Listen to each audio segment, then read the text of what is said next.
아침에 일어나서 커피를 만들거나 출근길 운전과 같은 행위를 할 때 우리는 별다른 노력 없이 습관적으로 행동합니다.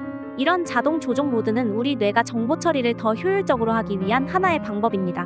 노벨 경제학상을 받은 데니얼 카너먼은 사람의 뇌는 자동적인 시스템 1과 노력이 필요한 시스템 2로 작동된다고 합니다.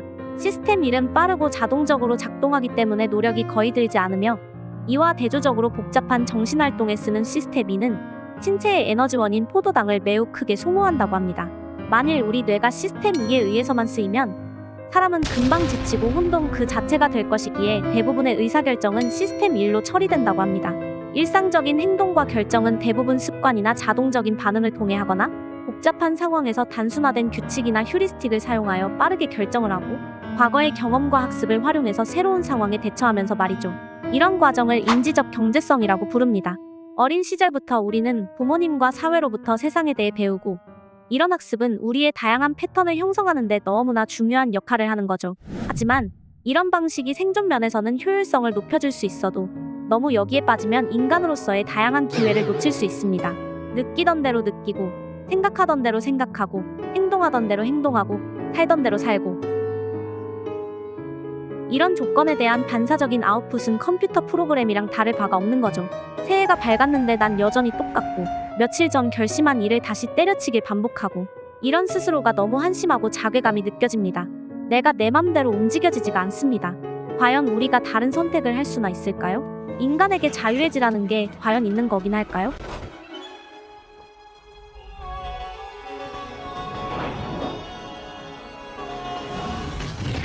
한편 소위 성공자들은 다릅니다. 이들은 자유의지가 있는 것 같습니다. 스스로가 마음대로 움직여지며 외부 세계조차도 이들의 편인 것만 같습니다. 수년간 꾸준한 노력과 훈련을 반복하고 보통 사람은 엄두도 못 낼 엄격한 자기관리와 꾸준함, 몰입을 보여줍니다. 실제로 책 몰입의 저자 황몽문 교수는 누구나 몰입을 하면 천재적일 수밖에 없음을 이야기합니다. 사실 우리 모두는 잘 알고 있습니다. 끈질길 정도로 노력하고 몰입하면 성공한다는 걸요. 근데 왜 대체 몸이 움직이질 않는 걸까요? 왜 매번 시도하고 포기하길 반복하는 걸까요? 왜 이렇게 의지가 박약한 걸까요? 아침에 운동할 때 죽겠다. 죽겠다 진짜 죽겠다 이 말을 두 말을 제일 많이 하는 것 같아요. 네. 정말 하기 싫은 걸 몇십 년 동안 계속 해야 되거든요. 그게 정답이거든요. 어떻게 두 분 일맥상통하지 않습니까? 이거죠. 네. 세상에 이런 사람이 있다니 스스로가 더 나약하고 한심해 보이네요. 하지만 잠깐, 박진영에게 그의 자기관리 루틴, 지독할 정도로 꾸준하고 끈질긴 노력이 과연 정말 하기 싫은 게 맞을까요? 그의 행보를 보면 하기 싫다는 말은 단순히 감각적으로 힘들다는 것을 표현하는 듯하고 깊은 속마음에서는 그 누구보다 자발적으로 하고 싶고 심지어 그 과정을 즐기는 건 아닌지 하는 의심이 듭니다. 인간이라면 모두 공감할 겁니다. 몸이 고된 것보다 마음이 고된 게 더 참기 어렵고 좌절스러우며 고통스럽다는 것을. 비록 몸이 힘들더라도 확신이 있거나 재밌거나 단순히 하고 싶으면 진정한 의미에서는 고통스럽지 않다는 것을. 즉, 어떤 일에 자신만의 가치가 있다면 과정의 고통을 감내하는 것이 영혼의 고통은 아니라는 걸요. 우리는 인간의 마음을 좀 더 잘 이해하고 설명해보기 위해 이를 표면의식과 무의식으로 살펴보겠습니다. 인간의 표면의식은 컴퓨터의 사용자 인터페이스에 빗댈 수 있습니다. 컴퓨터 사용자가 직접 상호작용하고 정보를 입력하거나 명령을 실행하는 부분입니다. 마찬가지로 표면의식은 우리가 의식적으로 인지하고 생각하며 의사결정을 하는 부분입니다. 이는 우리가 직접적으로 접근하고 제어할 수 있는 정신의 영역입니다. 근데 인간의 마음은 이게 다가 아닙니다. 무의식이라는 걸 알아봅시다. 무의식은 컴퓨터의 백그라운드 프로세스에 빗대볼 수 있습니다. 백그라운드에서 실행되는 프로세스는 사용자가 직접 보거나 제어하지 않지만 컴퓨터의 전반적인 작동에 필수적입니다. 무의식도 마찬가지로 우리가 직접적으로 인지하지 못하는 영역이지만 감정, 기억, 본능과 같은 중요한 정신적 기능을 담당합니다. 이는 우리의 행동과 반응에 영향을 미치며 의식적인 마음이 인식하지 못하는 수준에서 작동합니다. 박진영은 표면의식에서는 비록 자기관리가 힘들다, 죽겠다고 하지만 그의 무의식에서는 아마 이런 확신이 뿌리 깊지 않을까 합니다. 나는 최고야. 나는 성공자야. 좀만 관리하면 내가 좋아하는 무대에서 춤을 자유롭게 출 수 있어. 내가 표현하고 싶은 음정을 맘대로 표현할 수 있어. 난 이걸 진심으로 하고 싶어.